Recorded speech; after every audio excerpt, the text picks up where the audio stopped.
हमारे साथ जुड़े रहने के लिए न्यू न्यूज के YouTube चैनल को सब्सक्राइब कीजिए, साथ ही बेल आइकन को दबाइए न्यू न्यूज की खबरें सबसे पहले देखने के लिए। यूपी बोर्ड की परीक्षाओं के लिए रणभेरी बज चुकी है और इस समय परीक्षा केंद्रों के निर्धारण का कार्य चल रहा है। इस बार पिछली बार की तरह ही ये प्रक्रिया प्रारंभ हो गई थी। पिछली बार से इस बार ऑनलाइन परीक्षा केंद्र बनाए गए हैं। यहाँ से जो स्थलीय निरीक्षण परीक्षा केंद्रों का किया गया है, जो विद्यालयों का निरीक्षण किया गया है, उसके आधार पर यहाँ से ग्रेडिंग प्रदान की गई है। उसके बाद में लखनऊ, मेरठ से या इलाहाबाद से ऑनलाइन उन परीक्षा केंद्रों को बनाया गया है। इसके बावजूद यहाँ के कई बार के स्थलीय निरीक्षण के बावजूद परीक्षा केंद्रों पर लगातार सवाल उठ रहे हैं। इस सिलसिले में आज यहाँ माध्यमिक शिक्षक संघ के पदाधिकारी बातचीत करने जिला विद्यालय निरीक्षक महोदय से जहां आए हुए हैं। उन्होंने अपनी और भी समस्याएं रखी हैं, लेकिन परीक्षा केंद्रों से जुड़ी समस्याओं को भी उन्होंने उठाया है। यहाँ हम इनसे बातचीत करेंगे और पता लगाएंगे कि इनकी क्या समस्याएं हैं जिन्हें लेकर उन्होंने मुलाकात की है और परीक्षा केंद्रों के बारे में इनका क्या मानना है।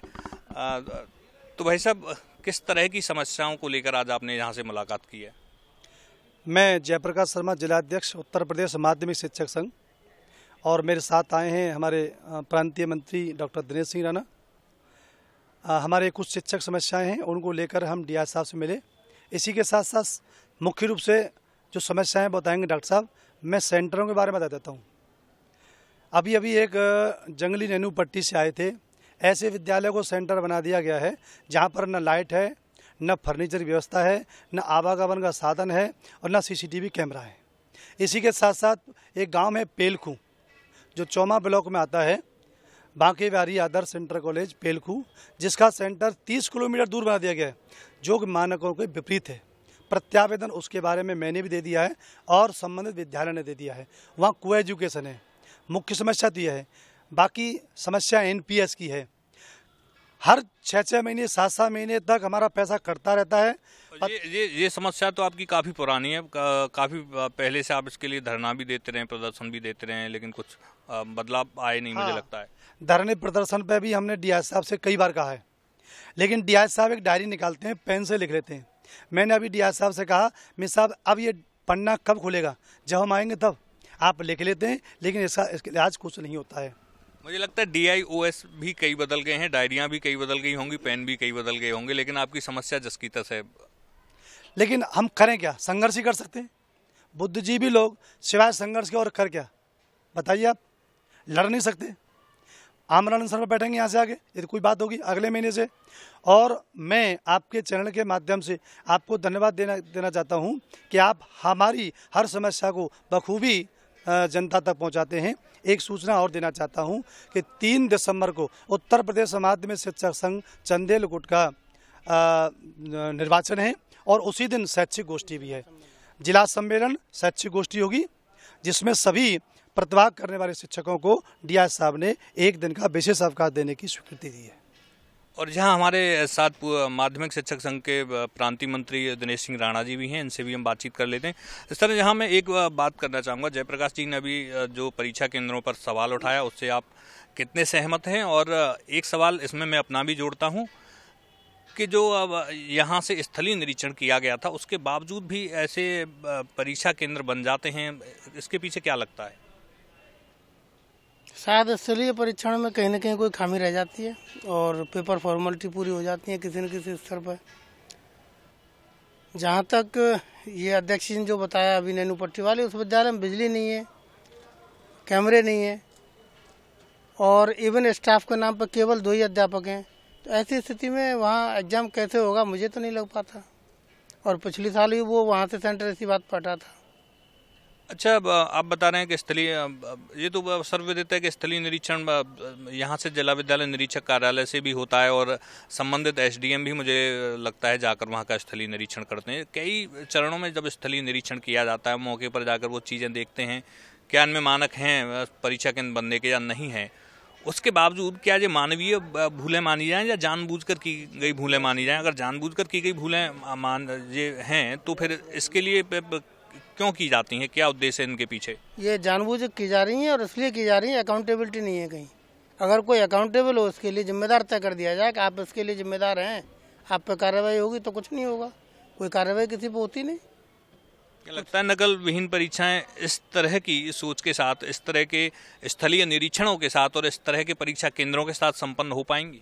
हाँ, पेपर पर तो संपन्न हो जाएंगी, व्यवहारिक रूप से जो होगा तो होगा। पिछले कई बार से देखा जाता रहा है कि जो परीक्षा केंद्र बनाए जाते हैं उसमें शहर के जो परीक्षा केंद्र बनाए जाते हैं शहरी क्षेत्र के, जैसे आप जवाहर इंटर कॉलेज से हैं, KR इंटर कॉलेज या और भी इंटर कॉलेज हैं, कई बार से ये देखा जा रहा है कि इनमें छात्र संख्या कम रखी जाती है। वहाँ से धंधा नहीं होता ना। धंधा तो प्राइवेट या दूसरे जो स्कूल हैं जहाँ से इन्हें पैसे मिल जाते हैं वहाँ छात्र संख्या ज़्यादा रख दी जाती है। और जहाँ तक जवाहर इंटर कॉलेज की बात है तो वहाँ तो बहुत बढ़िया स्ट्रक्चर है, लेकिन फिर भी जानबूझ के किया जाता है ये काम। इस बार क्या स्थिति है, अगर आपको जानकारी होगी मोटे तौर पर अगर हम पूछें जो आसपास के शहर के जो परीक्षा केंद्र हैं, इस बार उनमें जो छात्र संख्या आवंटित की गई है वो किस तरह से है? शायद अभी मेरी जानकारी में बहुत ज़्यादा नहीं, पर शायद इस बार हमारे यहाँ तो ज़्यादा हैं बच्चे। पिछले साल के मुकाबले शायद कुछ सुधार हुआ हो, मैं यही आशा कर रहा हूँ। और भी शिक्षक समस्याएं आपकी जिन्हें लेकर आपने मुलाकात की है, लंबे समय से पेंडिंग पड़ी हैं, जिला विद्यालय निरीक्षक कई बार बदले जा चुके हैं, समस्याएं जस की तस बनी हुई हैं, कहाँ क्या आप ठीक से कन्वे नहीं कर पाते अपनी समस्याओं को, या जो यहाँ जितने भी अधिकारी आते हैं वो उन शिक्षक समस्याओं का समाधान नहीं करना चाहते हैं? नहीं, जो अभी मैं कह रहा था अकाउंटेबिलिटी नहीं है कहीं। अगर कोई अकाउंटेबिलिटी डिसाइड हो जाए तो शायद ये समस्याएं सॉल्व हो जाएं।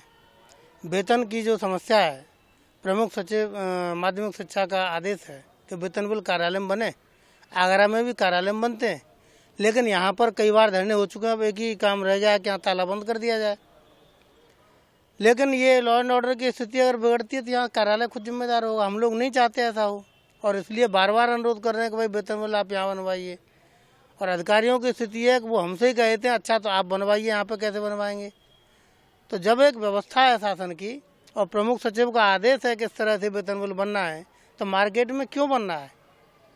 धंधा नहीं बनना चाहिए, लेकिन उससे धंधा होता है वहाँ से, इसलिए वेतन बिल बनता है। और यहाँ पर ये कहा जाता है कि कंप्यूटर नहीं है या ऑपरेटर नहीं है। तो मैं एक प्रश्न पूछना चाहता हूँ कि इस कार्यालय का कौन सा काम ऐसा है जो बिना कंप्यूटर के हो रहा है? सारे पत्र कंप्यूटर से लिखे जाते हैं, सारे आदेश इसी माध्यम से डिजिटल सूचनाएं दी जाती हैं। जब इतना सारा काम हो रहा है तो वो क्यों नहीं हो सकता? यानी जो काम यहाँ जिला विद्यालय निरीक्षक कार्यालय में होना चाहिए था वो आपको बाजार से कराना पड़ता है। पैसे देकर कराना पड़ रहा है। कितने पैसे एक शिक्षक को लगभग देने? किसी विद्यालय से 300 रुपये जाते हैं, किसी से 800 रुपये तक जा रहे हैं। और मेरे पास उसकी जो वहाँ दीपक कंप्यूटर थे उसका जो रेट है उसका चार्ट भी है मोबाइल के अंदर। तो उसने अलग अलग चार्ट दिया हुआ है कि अध्यापकों की कर्मचारियों की संख्या के आधार पर आपसे वसूली की जाएगी, और वो वसूली यहाँ की सहमति से हो रही है। तो मासिक वसूली है? मासिक वसूली है, प्लस जब कभी भी अवशेष आता है कोई पुराना उस पर भी वसूली होती है, उसका अलग लिया जाता है। तो अगर ये प्रक्रिया कितने समय से जारी है? ये प्रक्रिया देखिए 2013 में ये ट्रेजरी से पेमेंट हुआ, और शुरुआत में तो ये नहीं पता चल पा रहा था किस तरह से प्रोसीजर होगा। तो शुरुआत में हम लोगों ने भी एक्सेप्ट कर लिया कि वेतन में कोई व्यवधान ना आए, तो चलिए आप अलग से आदमी रख लो। तो पहले इसी कार्यालय में एक आदमी रखा जाता था, 100 रुपये महीने लेता था वो। लेकिन अब वो यहाँ से हटा करके बाजार में भेज दिया कोई आदमी, और वो 300 रुपये से 1000 रुपये लेता है। इसका रिजल्ट ये हुआ कि कई विद्यालयों में अध्यापकों से वसूली होती है और वहाँ झगड़ा होता है, वहाँ जाना पड़ता है हमें। वहाँ मैनेजमेंट कहता है कि हम क्यों पैसे दें, प्रिंसिपल कहता है हम क्यों दें, अध्यापक कहता है हम क्यों दें। जबकि देना या व्यवस्थित जो भी शब्द इसके लिए उचित हो, इसकी व्यवस्था वेतन बिल भरने की व्यवस्था जिला विद्यालय निरीक्षक कार्यालय को करनी। वेतन बिल बनाने की व्यवस्था DDO मीन्स हमारा DIS महोदय की है। इसके लिए शासनादेश में व्यवस्था है कि 2 ऑपरेटर ये होते हैं इन पर, एक ट्रांजैक्शन ऑपरेटर होता है, एक बिल ऑपरेटर होता है। बिल ऑपरेटर बिल बनाता है सारे, चाहे किसी भी तरह के हों। ट्रांजैक्शन ऑपरेटर वो बिल लेके ट्रेजरी तक जाएगा और ट्रेजरी से यहाँ तक के सारे काम कराएगा। उसमें कहीं पैसे लेने देने की बात जरूरत ही नहीं पड़ती है। तो 2013 से आपने बताया ये प्रक्रिया प्रारंभ हुई है, 2013 से अब तक 5 साल हो गई। 5 साल में आपने मुझे लगता है दर्जनों धरने इस बात के लिए दे। जी बिल्कुल, मैंने शायद 5 या 6 बार धरने इस बात को लेकर दे चुका हूँ। और जब भी कोई DIS होते हैं तो वो कहते हैं कि मैं इसमें व्यवस्था करता हूँ। इन्होंने भी कहा था कि मैं इसे अब चेंज करता हूँ, लेकिन अभी भी व्यवस्था वहीं की वहीं है। और इसके अलावा शिक्षक समस्याएं भी वहीं की वहीं, उनमें भी कोई समाधान नहीं हो रहा। इससे पहले मैं एक बात और बता दूं, बड़े कष्ट की बात है कि हमारा सत्र माध्यमिक में जुलाई से शुरू हुआ और दिसंबर में पेपर शुरू हो जाएंगे। 15 दिसंबर से प्रैक्टिकल एग्जाम की डेट आ गई है अलग अलग विद्यालयों में। ये 6 महीने का टाइम केवल सत्र की पढ़ाई के नाम पर मिलता है। इस 6 महीने में कम से कम 10 बार बच्चों के प्रोग्राम, माध्यमिक विद्यालयों के बच्चों के प्रोग्राम लगे, लाइन लगा के कहीं वो बैंड बजाने के लिए भेजे जाते हैं, कहीं स्वच्छता अभियान के नाम पर लाइन लगाई जाती है, कहीं दीपदान के नाम पर भेजा जाता है। ये राजनीति हो रही है बच्चों के जीवन के साथ में। आप 6 महीने का सत्र देने के बाद ये बच्चों को हर बार एंगेज कर देते हैं। क्या ये बच्चे ही रह गए इसके लिए? अब इनके बोर्ड के एग्जाम आ रहे हैं, अभी इनका कल परसों प्रोग्राम लगा दिया था। तो मेरा अनुरोध यह है सभी अधिकारियों से भी कि बच्चों के एग्जाम है, इसको मद्देनजर रखते हुए कृपया बच्चों को तो अब कहीं एंगेज न करें। इंटर कॉलेज वालों को उन्हें वहाँ पे पढ़ने में सहयोग करें, अगर हो सकता हो तो पढ़ने में सहयोग करें। अच्छा जी, आपने नया बिंदु उठाया। जब आप ये वाली बात कर रहे थे तो मुझे भी ध्यान आया कि पिछले दिनों हमने काफ़ी सारी रैलियां इस तरह की कवरेज की जहां स्कूली बच्चों को एंगेज किया गया। तो अगर बात करें नवंबर माह में तकरीबन कितनी रैलियां रही होंगी? शायद इस सत्र में मैं एग्जैक्टली नहीं कह सकता, पर मुझे लगता है लगभग 10 रैलियां अब तक हो चुकी है सत्र में, अलग अलग डेटों में, अलग अलग वाहनों से, अलग अलग नामों से। लेकिन 10 दिन ये निकल गए। नवंबर का महीना लगभग ये हमारा त्यौहार का पूरा सीजन होता है, तो लगभग उसमें निकल गया। शासन की छुट्टियां थी। आप देखिए टाइम कितना मिल रहा है बच्चों को, कैसे ये कोर्स हो पाएगा? ये वाकई आपके द्वारा जो सवाल उठाए गए हैं बाकी सोच नहीं है, उसका कोई हल निकलना चाहिए। ये बिल्कुल सही बात है। लेकिन आप शिक्षक समस्याओं की बात भी अभी कर रहे थे और एक बड़ी यूनिक सी समस्या लेके आप एक शिक्षक आए यहाँ की, उनकी लेकर आए। थोड़ा सा आप उस समस्या के बारे में थोड़ा सा परिचय करा दीजिए, फिर मैं उनसे ही बात करूँगा। आप doctor Namrata Niranjan, Agrasen girls inter college में प्रवक्ता हैं। आपकी नियुक्ति मार्च 2005 में हुई थी और इन्हें 23 मार्च को मैनेजमेंट ने अपॉइंटमेंट लेटर दे दिया था डीआईएस के ऑर्डर के अनुपालन में। 31 मार्च को ये विद्यालय में गई, लेकिन विद्यालय में जो अधिकारी थे उन्होंने इन्हें उस दिन कार्यभार नहीं ग्रहण कराया कि हम आपको कल करा दें 1 तारीख से, पूरा महीना शुरुआत से हो जाएगा। उस समय कोई ऐसा आदेश नहीं था कि 1 अप्रैल 2005 के बाद नियुक्त अध्यापकों के वेतन ये जो है जीपीएफ खत्म कर दिया जाएगा और नई पेंशन स्कीम से जोड़ा जाएगा। अब इन्हें 1 अप्रैल 2005 से ज्वाइन करा दिया, लेकिन इन कारण ये बताया जा रहा है कि आपकी नियुक्ति 1 अप्रैल 2005 को हुई है। मेरा कहना यह है कि इनकी नियुक्ति तो पहले ही हो चुकी थी। चयन बोर्ड ने नियुक्ति की थी, उसका एडवर्टाइजमेंट 2005 में नहीं 2004 में निकला था। उस समय जो सेवा शर्तें थी, उन सेवा शर्तों के अधीन इनकी नियुक्तियाँ हुई थी, उसमें जीपीएफ कटने का प्रोविजन था। उसके बाद चयन बोर्ड ने नियुक्ति कर दी 2005 में, और चयन बोर्ड ने आदेश कर दिया डीआईएस मथुरा को 2005 में। 23 मार्च 2005 को विद्यालय के प्रबंधक ने भी इन्हें नियुक्ति पत्र दे दिया। तो भाई इनकी नियुक्ति तो 1 अप्रैल 2005 से पहले हो गई। ये वहाँ की परिस्थिति इस तरह की रही, किसी कारण से ज्वाइन नहीं कर पाए, 1 अप्रैल को ज्वाइन किया, तो ये इस कैटेगरी में नहीं आती है कि इनको जो है जीपीएफ नहीं काटा जाए। लेकिन यहाँ से इन्हें जीपीएफ नंबर नहीं दिया गया है। 10 साल हो चुके हैं। बहुत सारे, कम से कम आज भी मैंने जो एनेक्सर दिया है इनके माध्यम से, उसमें शायद 7 या 8 एग्जाम्पल हैं सेंट्रल गवर्नमेंट के, हाई कोर्ट के एग्जाम्पल कि जिन लोगों की नियुक्तियाँ पहले हुई हैं उनके वही कंडीशंस एप्लीकेबल होंगी जिन कंडीशंस में एडवर्टाइजमेंट निकला था। लेकिन फिर भी मोनोपोली होती है। एक कोई भी आदमी कुछ भी कह दे, अधिकारी अपने हिसाब से नहीं सोचना चाहते, शायद समस्या अटकी हुई है।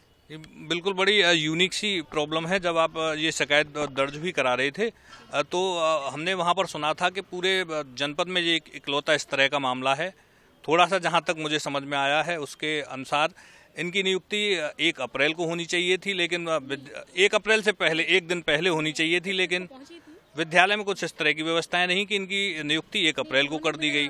अब इनसे ही सीधा जान लेते हैं नम्रता जी से। जी, मामला थोड़ा समझ में आ चुका है। मुझे डीआईएस लेटर मिल गया था 7/3/2005 में, और मुझे मैनेजमेंट ने लेटर दिया था 23/3/2005। क्योंकि मैं आउटसाइडर हूँ, मैं यहाँ से बिलोंग नहीं करती हूँ, तो मैं गई, फिर मैं लौट कर आई। तो मैं 30 को आई, और 31 को जब मैं ज्वाइन करने पहुँची तो बोर्ड के एग्ज़ाम चल रहे थे। बोर्ड का 2nd शिफ्ट का पेपर स्टार्ट होने वाला था थोड़ी देर पहले। इन्होंने मुझसे कहा कि आप ज्वाइनिंग लेटर दे दीजिए, और आप ज्वाइन हो गई हैं बाकायदा। तो भाई नए कैंडिडेट थे, हमें भी लगा कि ट्रस्ट करना चाहिए। हमने ज्वाइनिंग लेटर दिया और मैंने कहा साइन, बोले वो आपके कल। मैं मतलब करा लेंगे, 31 के हम साइन करा लेंगे। फिर जब मैं दोबारा 1 तारीख को पहुंची तो बोले कि आज एक काम करिए, आप फिर ज्वाइनिंग लेटर दीजिए। मैंने प्रश्न भी किया कि क्यों? बोले नहीं वो कुछ नहीं, वो लेटर तो है लेकिन आप मानी 31 से जाएंगे। भाई नए कैंडिडेट थे, ट्रस्ट करना मेरी मजबूरी थी, हमने उनके ट्रस्ट किया, हमने कहा ठीक है। और उसी चीज़ को हम वर्बली बोलते रहे, मैनेजमेंट को भी बोलते रहे कि भाई मेरा जीपीएफ काटा है, जीपीएफ, लेकिन कहीं कुछ नहीं लिया गया। अब मुझे एनपीएस के तहत कर दिया गया है कि आपकी ज्वाइनिंग 1 तारीख से। एक बहुत थोड़ी सी समस्या है जिसको मुझे थोड़ा सा आश्चर्य लगता है कि हमारे अधिकारी भी नहीं समझते। रिक्रूटमेंट और ज्वाइनिंग 2 अलग अलग चीज़ हैं।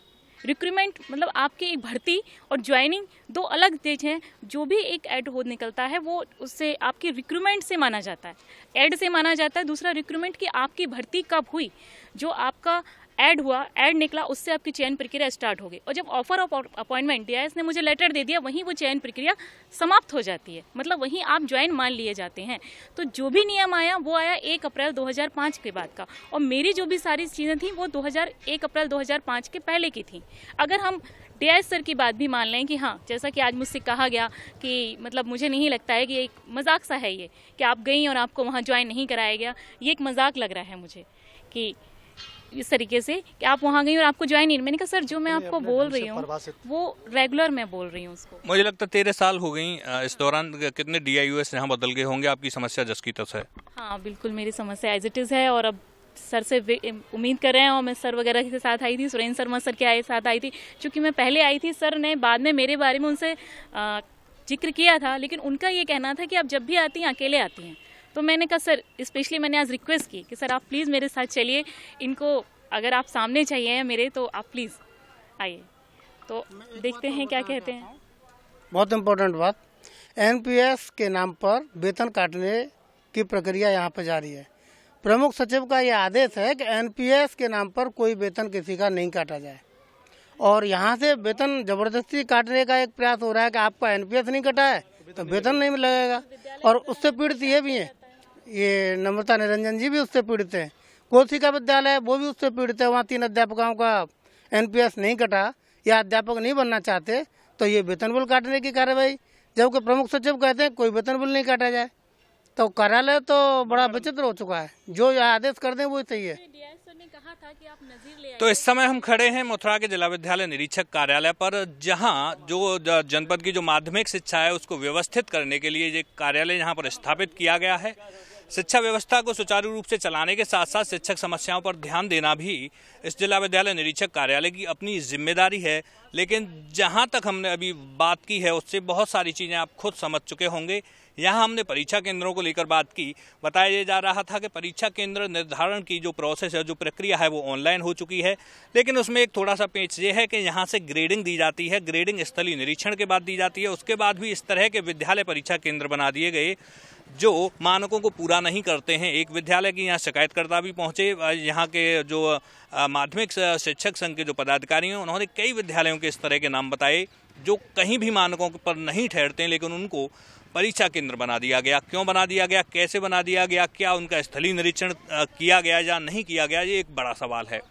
दूसरा मुद्दा यहाँ इस तरह का निकल कर आता है कि पूरा माध्यमिक शिक्षक संघ 5 साल से एक समस्या को लेकर यहाँ लगातार संपर्क करता रहता है, धरना देते रहता है, प्रदर्शन करता रहता है। इनकी समस्या ये है कि जो इनके वेतन बिल हैं वो यहाँ कार्यालय में भरे जाने चाहिए थे, लेकिन नहीं भरे जाते हैं, मजबूरन इन्हें बाहर भरवाने पड़ते हैं, जिसका इन्हें शुल्क देना पड़ता है विद्यालय बाहर, और कई बार विवाद की स्थिति बन जाती है।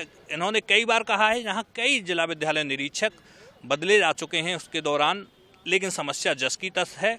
एक शिक्षिका यहाँ पर आई, अपनी समस्या को लेकर पिछले 13 साल से चक्कर लगा रही हैं। बिल्कुल यूनिक किस्म का उनका मामला है।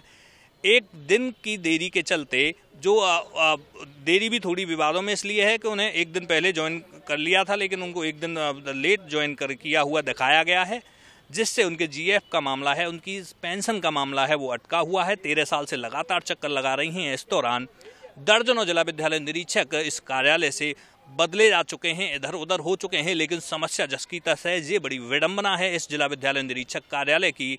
आप खुद देखिए कब तक इन सब समस्याओं का समाधान हो पाता है। अपने साथी वीडियो जर्नलिस्ट बलराम के साथ नियो न्यूज़ के लिए वेद प्रकाश गौतम।